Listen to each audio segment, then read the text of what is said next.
آگے کچھ بڑھ گئے تو بہت زیادہ صدقات و خیرات، زکوٰۃ۔ لیکن رمضان حقیقت میں مشق ہے ولایت کو لینے کی۔ اس بات کی طرف کسی کا ذہن نہیں جاتا۔ رمضان جو ہے وہ ولایت کو لینے کے لیے اللہ نے رکھی، اس لیے کہ ولایت نام ہے تقوی کا، اور روزے کی علت اللہ نے بیان فرمائی تقوی۔ دیکھو ایک آیت میں فرمایا الا ان اولیاء اللہ، اللہ کے ولیوں پر لا خوف، کوئی خوف نہیں، ولا هم يحزنون، نہ وہ غمگین ہوتے ہیں، دنیا میں بھی نہیں آخرت میں بھی نہیں۔ کون؟ لیکن ولی کون ہے؟ الذین آمنوا وکانوا یتقون، ایمان لائے اور تقوی اختیار کیا۔ تو یہاں تقوی والے کو ولی کہا گیا، اور جہاں روزے کی فرضیت کو بیان کیا گیا وہاں یہ ہے کہ کتب علیکم الصیام، تم پر روزے فرض کیے گئے جیسا کہ تم سے پہلے لوگوں پر تھے، کما کتب علی الذین من قبلکم۔ کیوں روزے فرض کیے؟ لعلکم تتقون، تاکہ تم تقوی حاصل کرو۔ اور یہی تقوی اس آیت میں ولایت کو کہا گیا۔ معلوم ہوتا ہے کہ رمضان میں جو روزے تراویح وغیرہ ہم سے کروایا جا رہا ہے اس سے مقصود ولایت کا حصول ہے، لیکن ولایت کے لیے شرط اول یہ ہے کہ اس کو بند رکھا جائے، زبان کو بند رکھو۔ صرف بھوکے رہنے کا نام روزہ نہیں ہے، بھوکے بہت سارے لوگ رہتے ہیں، غیر مسلم بھی اپواس کرتے ہیں، عیسائیت میں بھی روزہ ہے، یہودیت میں بھی روزہ ہے، صرف بھوکا رہنا۔ اسی لیے نبی اکرم صلی اللہ تعالی علیہ وسلم کا ارشاد گرامی ہے کہ جو انسان غیبت کرتا ہے وہ روزے کو فار دیتا ہے، اس کا روزہ پھٹ گیا۔ اور بخاری شریف کی روایت ہے کہ آقا صلی اللہ علیہ وسلم یہ فرماتے ہیں کہ جس نے روزے کی حالت میں غیبت کی، برائی کی، تو حضرت فرماتے ہیں حدیث قدسی ہے کہ اللہ یہ کہہ رہا ہے کہ مجھے تیرے بھوکے اور پیاسے رہنے سے مجھے کچھ بھی نہیں، بس تو صرف بھوکا پیاسا رہا ہے، باقی تجھے حاصل کچھ نہیں ہوگا۔ اس کا ان تمام روایتوں کا خلاصہ یہی ملتا ہے کہ اللہ روزے، تراویح، نوافل، تلاوت، ان تمام مشق کے ذریعے سے ولایت دینا چاہتا ہے۔ لیکن ولایت تب ملے گی جبکہ ان عبادات کو عبادت کے طرز پر کیا جائے، اور اگر ان عبادتوں کو عبادت کے طرز پر نہیں کیا تو ولایت نہیں مل سکتی۔ ولی غیبت نہیں کرتا، ولی کا دل کبر سے پاک ہوتا ہے، ولی کا دل حسد سے پاک ہوتا ہے، ولی کا دل برائیوں سے پاک ہوتا ہے۔ اور اگر رمضان میں بھی ہمارے یہی حال رہے کہ اس کی غیبت، اس کا حسد، اس سے متعلق بغض، اس سے متعلق نفرتیں، اس سے متعلق پلان، تو سمجھ لیں کہ ولایت تو نہیں مل رہی ہے، بلکہ جو کچھ کر رہے ہیں اس کے بدلے میں بھی بجائے ثواب کے لعنت لے رہے ہیں۔ میں ویسے ہی گفتگو نہیں کر رہا ہوں، میں قرآن حدیث سے آپ کو دلیل دوں گا۔ آپ نے وہ روایت بارہا سنی کہ جس میں نبی کریم صلی اللہ علیہ وسلم نے ممبر پر چڑھتے ہوئے جو 3 جبریل کی بد دعا ہے اور اس میں حضرت کی آمین ہے، اس میں ایک بد دعا تو یہ ہے کہ جس کے ماں باپ زندہ ہو اور وہ ان کی خدمت کر کے جنت نہ کمائے، ہے نا؟ مجھے اس پر اس وقت کوئی گفتگو نہیں کرنا ہے کہ ماں باپ کی خدمت۔ دوسری بددعا جبریل کی یہ ہے کہ آقا صلی اللہ علیہ وسلم کا نام نامی اسم گرامی کسی کے سامنے آئے وہ درود نہ پڑھے، صلی اللہ علیہ وسلم نہ بولے۔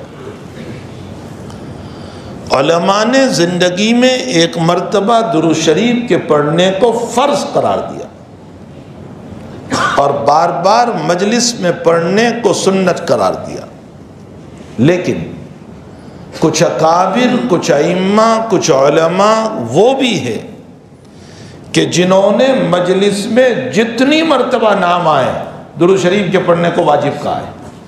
اسی میں ہمارے امام طحاوی رحمۃ اللہ علیہ بھی۔ حضرت الامام طحاوی رحمۃ اللہ علیہ کی دلیل یہ ہے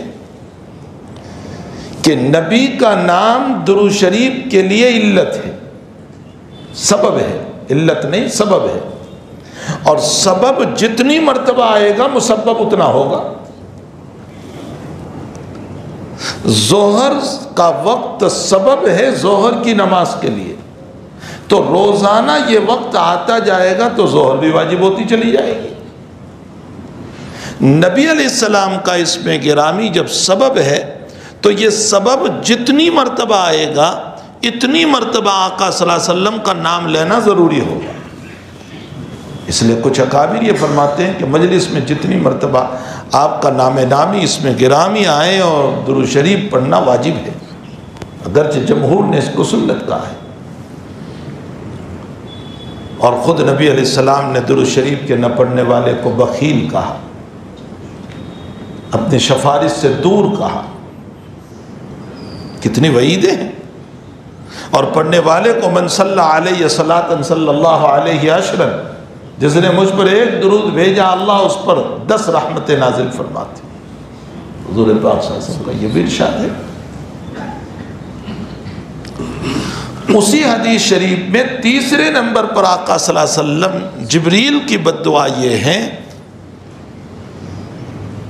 کہ ہلاک ہو جائیں وہ آدمی، تباہ ہو جائیں، برباد ہو جائیں، یعنی لعنت ہو اس آدمی کہ جو رمضان کا مہینہ پائے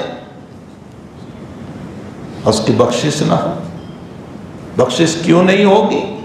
اس لیے بخشش نہیں ہوگی کہ جو رمضان کی عبادتوں کے تقاضے تھے وہ ادا نہیں کیے۔ اس کا مطلب یہ نکلا کہ رمضان کی عبادت کے تقاضوں پر عبادت نہ کرنا یہ بخشش نہ ہونے کا ذریعہ ہے، اور بخشش جب نہیں ہوئی تو اس پر لعنت ہوئی۔ اور خود نبی علیہ السلام ان تینوں پر آمین آمین آمین کہتے جا رہے ہیں۔ حضرت شیخ رحمۃ اللہ علیہ فضائل اعمال میں فرماتے ہیں کہ اولاً تو جبریل کی بددعا کتنی سخت، فرشتہ بد دعا کر رہا ہے، کتنی سخت ہے، اور پھر نبی کی آمین نے اور زیادہ اس کو سخت بنا دیا۔ اس روایت میں ہے کہ لعنت ہے اس آدمی پر۔ اس کا مطلب یہ نکلا کہ اگر ہم نے عبادت کو عبادت کی ڈھنگ سے نہیں کیا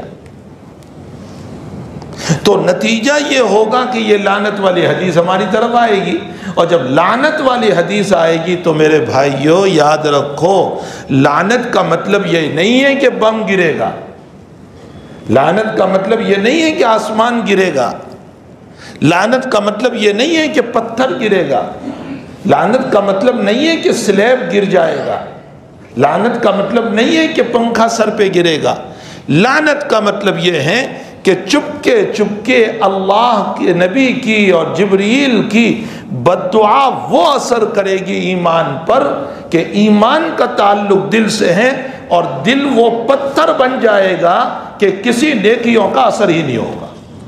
یہ ہے لعنت کا مطلب، خوب سمجھے اس بات کو۔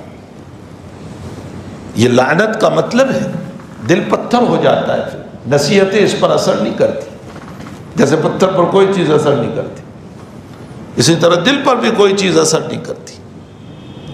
پھر آپ جتنی چاہیں ان کے سامنے تفسیریں کر لیں، پھر جتنی چاہیں حدیثیں پڑھ لیں، پھر جتنے چاہیں اکابر کے تذکرے اور واقعات سنا دے، پھر جتنی چاہیں فضائل اور پڑھ لیں، اور جتنی چاہیں ترغیب اور ترہیب کی باتیں سنا دے، کوئی اثر نہیں ہوگا، اس لیے کہ دل پتھر ہو گیا۔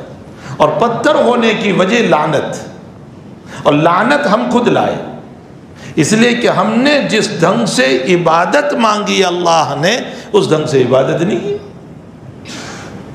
یہ حدیث شریف عام نہیں ہے جو آپ نے بار بار سنی بخاری شریف کی روایت میں کہ روزے دار کی منہ کی بدبو جو ہے وہ مشک سے زیادہ اللہ کو پسندیدہ ہے۔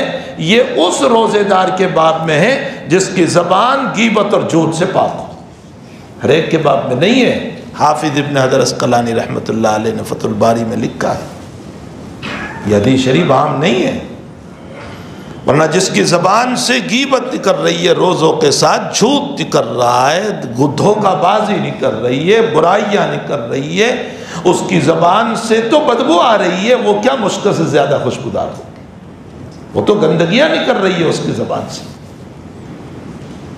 تو یہ حدیث شریف عام نہیں ہے کہ روزے دار کی منہ کی بدبو جو ہے مشک سے زیادہ اللہ تعالیٰ کو پسندیدہ ہے۔ اور یہ جو حدیث شریف میں آیا ہے، جناب نبی کریم صلی اللہ علیہ وسلم نے فرمایا کہ روزے دار کو باب الریان سے داخل کیا جائے گا، یہ وہ روزے دار ہے جس نے روزہ اللہ کے نبی کے بتانے کے مطابق رکھا ہے، ورنہ حضرت الامام احمد ابن حنبل رحمۃ اللہ علیہ تو فرماتے ہیں کہ غیبت سے روزہ ٹوٹ جاتا ہے۔ اللہ اکبر، غیبت سے روزہ ٹوٹ جاتا ہے۔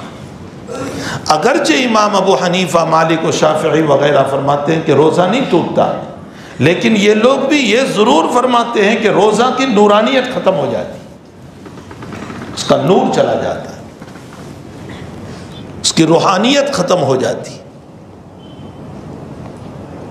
اور جب ہمارا روزہ روزہ ہو، ہماری تراویح ہو جس میں اخلاص ہو، جس میں اللہ کی رضا ہو، جس میں قرآن کریم کو بڑی توجہ اور خوشی کے ساتھ سننا ہو، ناراضگی والے دل کے ساتھ نہیں، بوجھ سمجھ کر نہیں۔ قرآن تو وہ دولت ہے کہ رمضان ہی میں نزول شروع ہوا، اور جبریل امین رمضان میں ہر رمضان میں تشریف لاتے تھے، اور اس رمضان تک جتنا قرآن اترا ہے نبی کریم صلی اللہ علیہ وسلم کو سناتے تھے، اور حضور پاک صلی اللہ علیہ وسلم جبریل کو سناتے تھے۔ اس حدیث شریف سے ثابت ہوا کہ اللہ کے نبی بھی رمضان میں قرآن کی تلاوت فرماتے تھے، اور جبریل بھی قرآن کی تلاوت فرماتے تھے۔ مقدس فرشتہ بھی اور مقدس نبی بھی تلاوت کر رہا ہے، اس کا مطلب یہ نکلا کہ قرآن عظیم المرتبت کتاب ہے، اس کو رمضان سے بڑا تعلق ہے، بڑی نسبت ہے۔ جگہ جگہ اللہ نے بیان فرمایا، شہر رمضان الذی انزل فیہ القرآن، یہی بات ذکر کی، انا انزلناہ فی لیلۃ مبارکۃ فیہا یفرق کل امر حکیم، یہی ذکر فرمایا، انا انزلناہ فی لیلۃ القدر، یہی ذکر فرمایا۔ ان تمام کا تعلق رمضان سے، لیلہ مبارکہ لیلۃ القدر، لیلۃ القدر رمضان میں ہے۔ معلوم ہوتا ہے قرآن کا خاص تعلق ہے رمضان کے ساتھ، اور یہی وجہ ہے کہ جہاں روزوں کا بیان اللہ نے کیا کہ فوراً قرآن کا بھی بیان کیا، کتب علیکم الصیام کما کتب علی الذین من قبلکم لعلکم تتقون ایاما معدودات فمن کان منکم مریضا او علی سفر فعدۃ من ایام اخر وعلی الذین یطیقونہ فدیۃ طعام مسکین فمن تطوع خیرا فهو خیر لہ وان تصوموا خیر لکم ان کنتم تعلمون۔ یہاں تک روزوں کا بیان ہو گیا کہ ہم نے تم پر روزہ فرض کیا جیسے تم سے پہلے لوگوں پر تھا، تاکہ تم تقوی حاصل کرو روزوں کے ذریعے سے۔ آگے فرمایا یہ چند دن کے روزے ہیں، بہت لمبے چوڑے نہیں ہیں، ایام معدودات۔ البتہ جو بیمار ہے یا سفر میں ہے اس کے لیے گنجائش ہے کہ وہ روزوں کو چھوڑ دے، کوئی عرض نہیں، بعد میں اس کی قضا کر لے، لیکن وَأَن تَصُومُوا خَيْرٌ لَكُمْ، اگر رکھ لے تو بہتر ہوگا، اس لیے کہ بعد کے دنوں میں رمضان کے بعد اگر روزے رکھو گے تو روزہ ادا ہو جائے گا، رمضان کی نورانیت نہیں ملے گی، اس لیے فرمایا أَن تَصُومُوا خَيْرٌ لَكُمْ۔ ان کنتم تعلمون. اور فوراً جہاں روزوں کا بیان ختم ہوا، شہر رمضان الذی انزل فیہ القرآن، رمضان کا مہینہ وہ ہے جس میں قرآن اتارا گیا، الذی انزل فیہ القرآن. تو میرے بھائیوں، یہ ساری باتوں کی بنیاد اگر دیکھی جائے تو رب کریم ولایت سے نوازنا چاہتا ہے، اس لیے رمضان دیا ہے. میں نے اور آپ نے اگر رمضان کو اس طرح پر گزارا جیسے اللہ کی چاہت ہے، جیسے نبی کی چاہت ہے، جیسے انہوں نے بیان کیا، اس طرح پر اگر رمضان گزارا. آپ نے نام سنا ہوگا ابو دجانہ رضی اللہ تعالیٰ عنہ، وہ صحابی رسول ہیں جو اللہ کے نبی کے ساتھ رہے ہر وقت.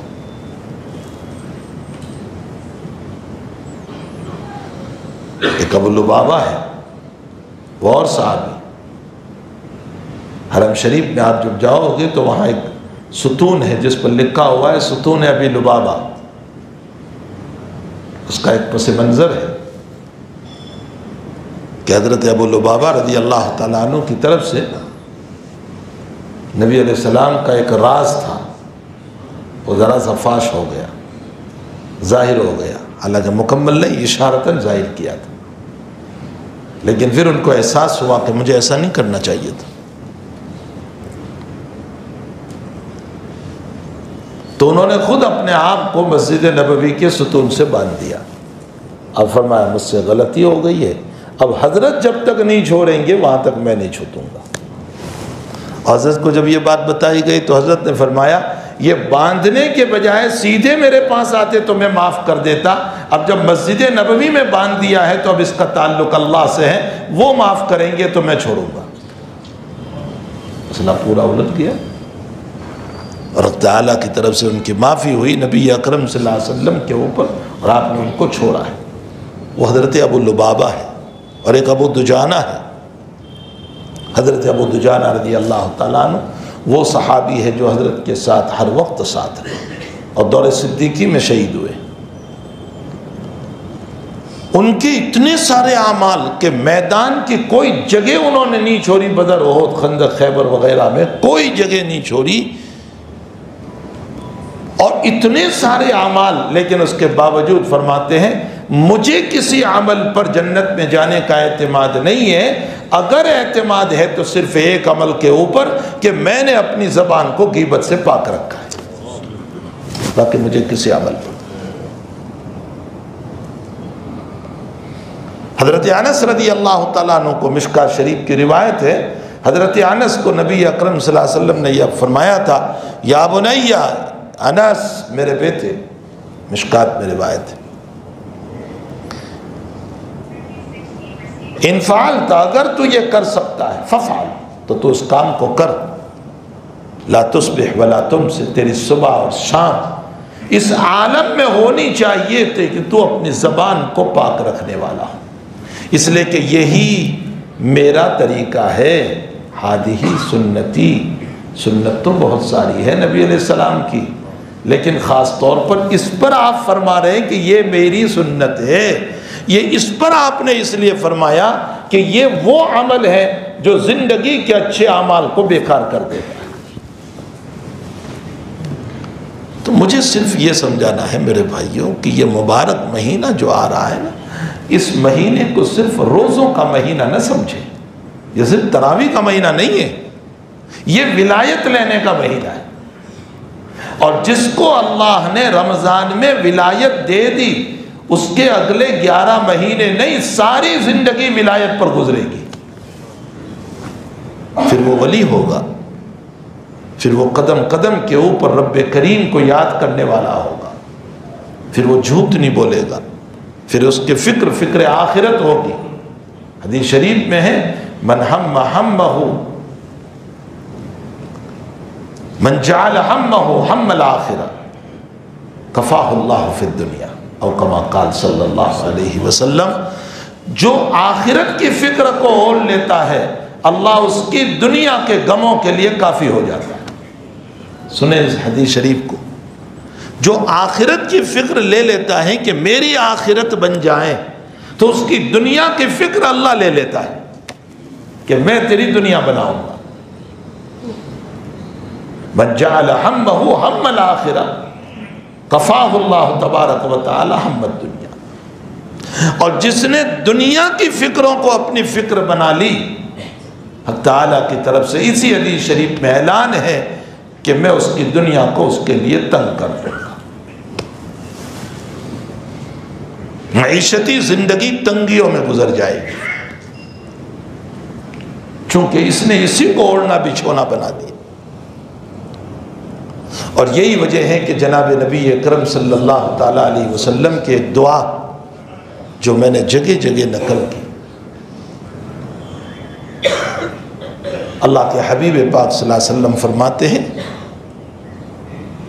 اللہم لا تجعل الدنیا اکبر ہمنا ولا مبلغ علمنا. اے اللہ دنیا کو میرا بڑا غم نہ بنا، یعنی میرا غم ہر وقت دنیا رہے. ہائی دنیا ہائی دنیا ہائی دنیا، صبح سے شام تک اسی کے پیچھے. جب بات کرو تو دنیا، جب تذکرہ کرو تو دنیا، جب تذکرہ کرو تو کاروبار. نبی علیہ السلام نے دعا فرمائی اپنے رب سے اللہم ربنا لا تجعل الدنیا اکبر ہمنا. اے اللہ دنیا کو میرا بڑا غم نہ بنا دینا کہ ہر وقت میں اسی کے غم میں مبتلا رہوں 24 گھنٹے. ولا مبلغ علمنا، اور اے اللہ میرے علم کا خلاصہ بھی اس کو نہ بنانا کہ میرا سارا علم اسی پر لگے. سارا علم جتنا بھی پڑھا ہے وہ سب دنیا کے لیے لگ جائے. ولا مبلغ علم. نبی اکرم صلی اللہ علیہ وسلم اس روایت میں مجھے اور آپ کو یہ اشارہ فرمانا چاہتے ہیں اے لوگو دنیا کے غم کو ہلکا کرو، آخرت کے غم کو لو. دنیا کا غم ہلکا کرو، آخرت کی فکر کو اوڑھنے والے بنو. اس لیے کہ دنیا کے غموم تم لے کر چلو گے بھی تو ایک دن موت کے موقع پر تمہارے غم بھی ختم، خوشیاں بھی ختم. بھائی غموں کی انتہا بھی قبرستان ہے اور خوشیوں کی انتہا بھی قبرستان ہے، بس ختم مسئلہ.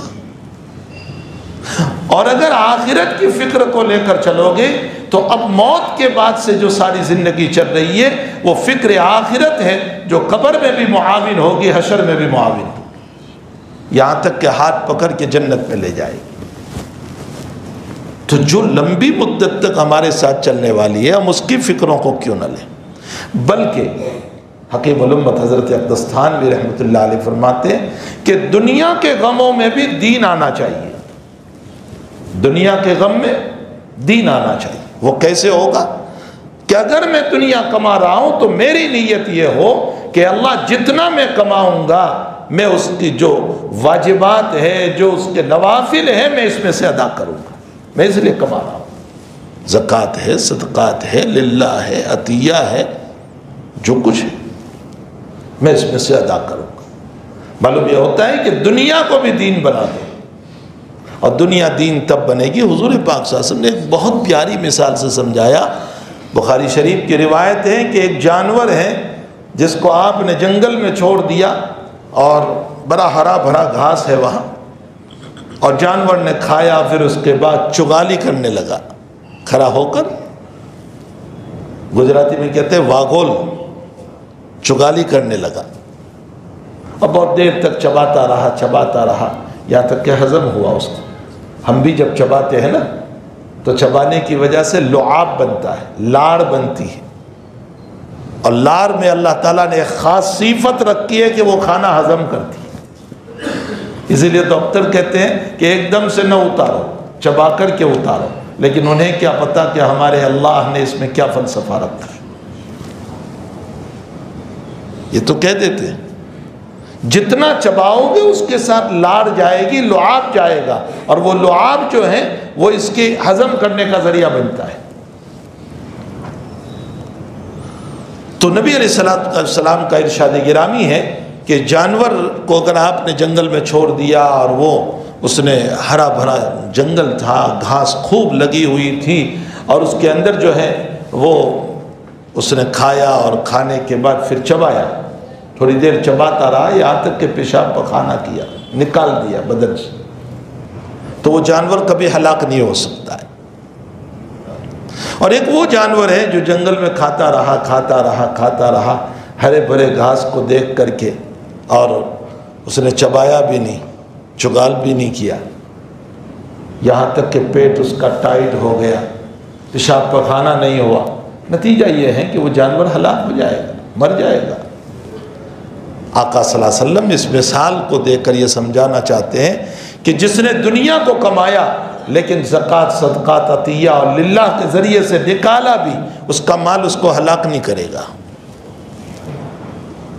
اور جو کماتا رہا اور نکالا نہیں، اس کا مال اس کو ہلاک کر دے گا۔ پھر ہلاکت کی شکلیں مختلف ہیں، مختلف شکلیں۔ ہلاکت کی شکل یہ بھی ہے کہ ہلاکت کی شکل یہ بھی ہے کہ چوری، ہلاکت کی اور بھی شکلیں۔ اور میں اس سے پہلے بھی کہہ چکا ہوں کہ ضرب اللہ مثلا قریۃ کانت آمنۃ مطمئنۃ یأتیہا رزقہا، اللہ کسی بھی بستی کی ایک مثال دے رہا ہے، کسی بھی بستی کی، یہاں کوئی نام نہیں لیا اللہ نے کہ کس بستی کی مثال، وہ ہمارے سورت کی بھی ہو سکتی ہے، کوئی ضروری تھوڑا ہے، کوئی نام نہیں لیا، سورت بھی ہو سکتا ہے۔ ضرب اللہ، مثال دے رہا ہے اللہ، قریۃً، کسی بستی کی، کانت آمنۃ مطمئنہ، دو لفظ قرآن نے استعمال کیا، امن میں بھی تھے، اطمینان میں بھی تھے، دو لفظ۔ قرآن کی بلاغت ہے، قرآن کبھی بیجا لفظ نہیں بولتا، وہ ہماری طرح زائد الفاظ نہیں بولتا۔ آمنۃ مطمئنہ، امن کا تعلق ان کی صحت سے ہے اور اطمینان کا تعلق ان کی عیاشیوں سے ہے۔ صحت بھی خوب تھی اور آشائش کا سامان بھی بہت تھا، مطمئن تھے، اور پھر مطمئن اس طرح پر رغدم من کل مکان، سورسز بہت تھے، واہ، چاروں طرف سے پیسے آ رہے تھے، دکان کا کرایہ بھی آ رہا ہے، دکان بھی خوب چل رہی ہے، اولاد بھی کما کر لا رہی ہے، اور آن لائن کاروبار بھی چل رہے ہیں، اور چاروں طرف سے رغدم من کل مکان، خوب آمدنی ہو رہی ہے۔ لیکن کیا کیا؟ اس امن اور اطمینان پر اللہ کا شکر ادا کرنا چاہیے تھا کہ اس رب کی رضا والے کام کرتے، اطاعت ربانی کرتے، اس مال کا حق ادا کرتے، اس صحت کا شکر ادا کرتے کہ اپنی باڈی کو اللہ کی عبادت میں لگاتے، نمازیں ادا ہوتی۔ لیکن کیا کیا؟ فکفرت بانعم اللہ، اللہ کی نعمتوں کی ناقدری ہی، ناقدری کا حال یہ رہا کہ عبادت بھی نہیں، زکوٰۃ و صدقات و عطیہ بھی نہیں، کچھ نہیں کیا۔ فکفرت بانعم اللہ، اللہ کی نعمتوں کی ناشکری کی، تو اللہ نے کیا فرمایا؟ فَأَذَاقَهَا اللَّهُ لِبَاسَ الْجُوعِ وَالْخَوْفِ، ہم نے ان کو بھوک کا عذاب بھی چکھایا اور ہم نے ان کو خوف کا عذاب بھی چکھایا۔ صاحب مفسرین بھی بڑی غضب کی تفسیر کرتے ہیں، اور رب کریم ان پر قرآن بھی بہت عجیب کھولتا ہے، چونکہ ان کے دل اللہ سے لگے ہوئے ہوتے ہیں۔ ہم جیسوں کے دل پر الہام نہیں ہوتا، کوئی ایک تا بیچ میں بھرا دو، وہ تو ہو سکتا ہے، باقی الہام نہیں ہوتا۔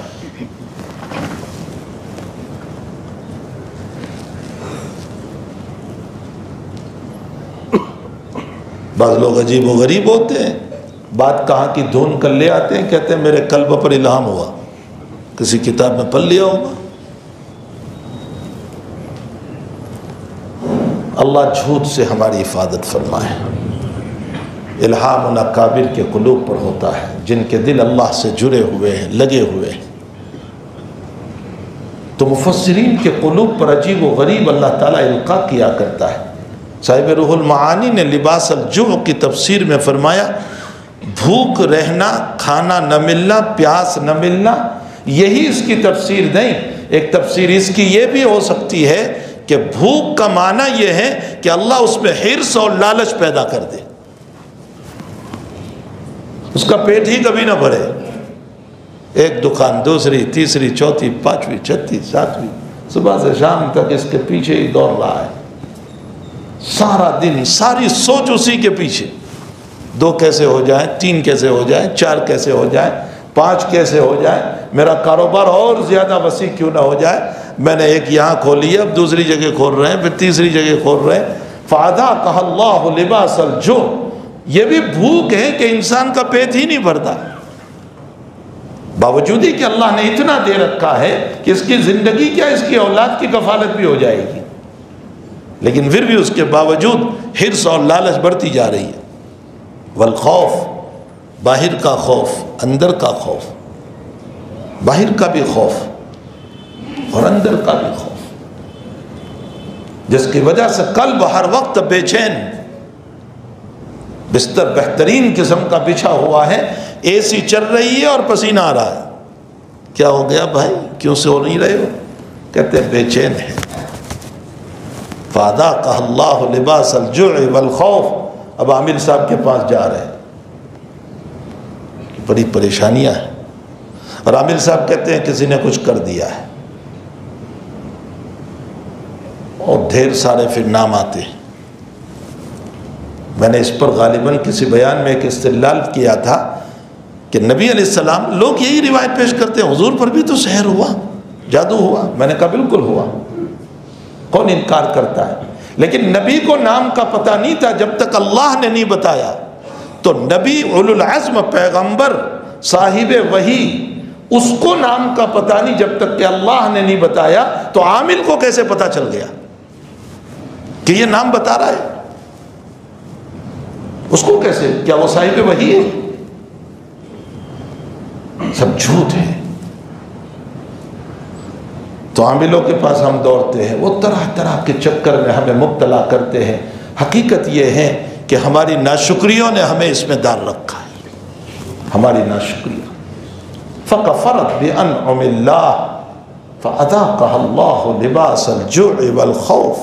کیوں؟ اللہ کہتا ہے میں نے نہیں کیا، تم یہ نہ کہنا رب نے کر دیا، بِمَا كَانُوا يَصْنَعُونَ، تیرے اعمال نے کیا ہے، تیرے کرتوتوں کی وجہ سے ہو گیا، یہ تیرے اعمال ہے۔ قوم سبا کا واقعہ پیش کرتے ہوئے اللہ نے اور نقشہ کھینچا۔ قوم سبا کے باب میں فرمایا کہ ہم نے ان کو بہترین باغات دیے تھے، ان کے کھیتوں میں فارم ہاؤس تھے، ان کے مکانات تھے، اور کھجور کے درخت اور انگور کی بیلیں اور نہ معلوم کیا کیا اس میں تھا، اور ایک ڈیم بنایا تھا، اس ڈیم سے پانی آتا تھا اور نہر سے پانی جاتا تھا، اور بڑے شاندار مکان تھے۔ پھر نتیجہ کیا ہوا؟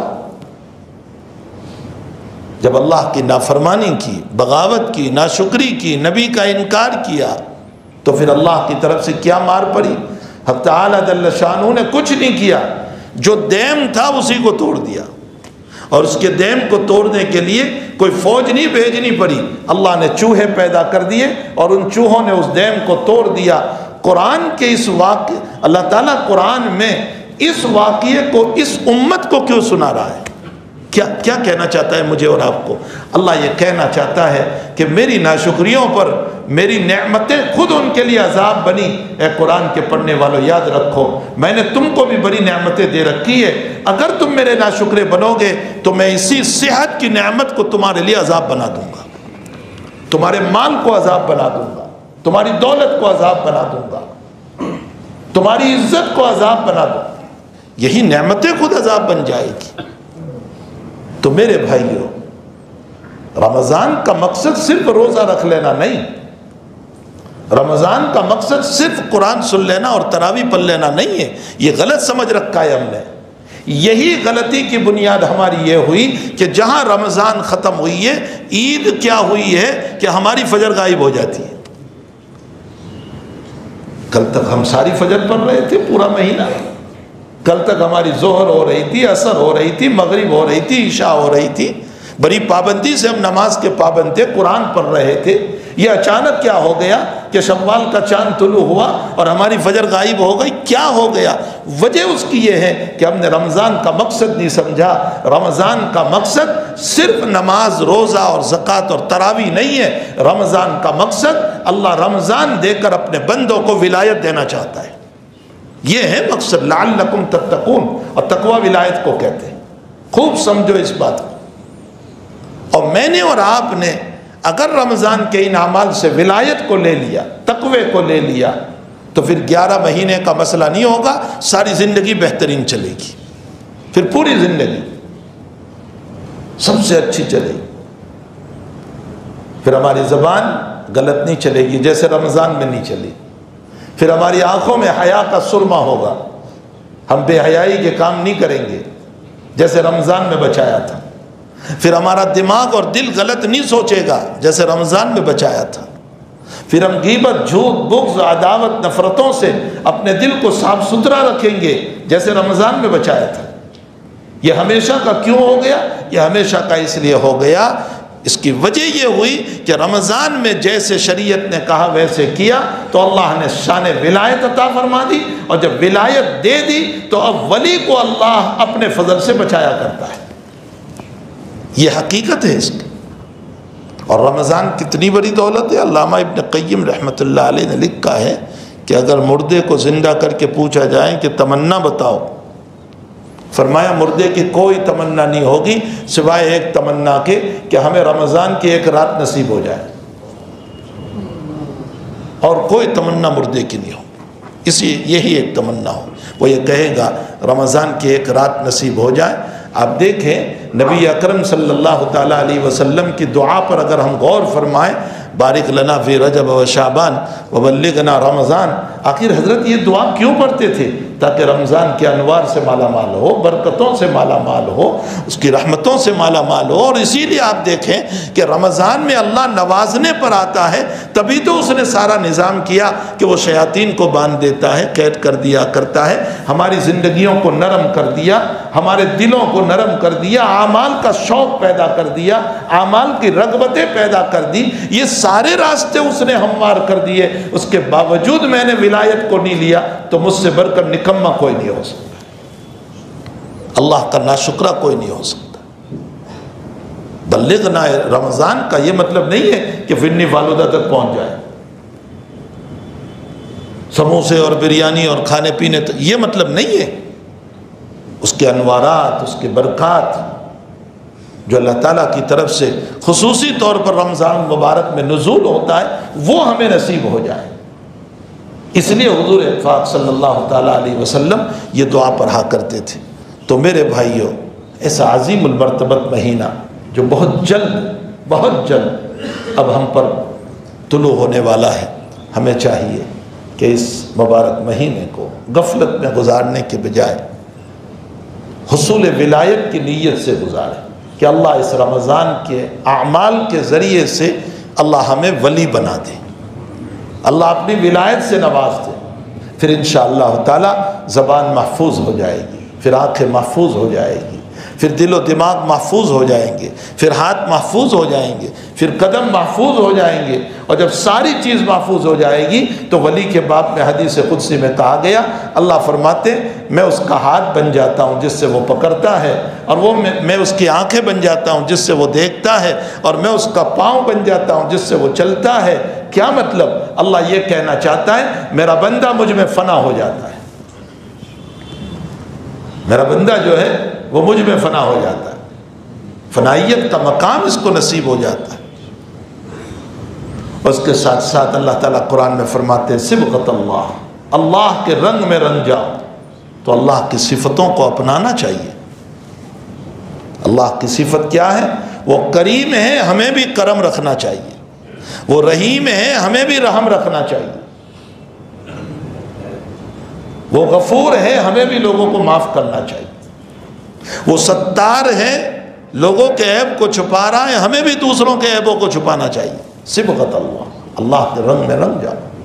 اور میں نے غالباً اس سے پہلی مجلس میں کہا تھا کہ حضرت موسیٰ علیہ السلام سے ان کے زمانے میں ایک عورت نے یوں کہہ دیا کہ ذرا تیرے رب سے پوچھ لینا کہ میری مغفرت کا کیا مسئلہ ہے۔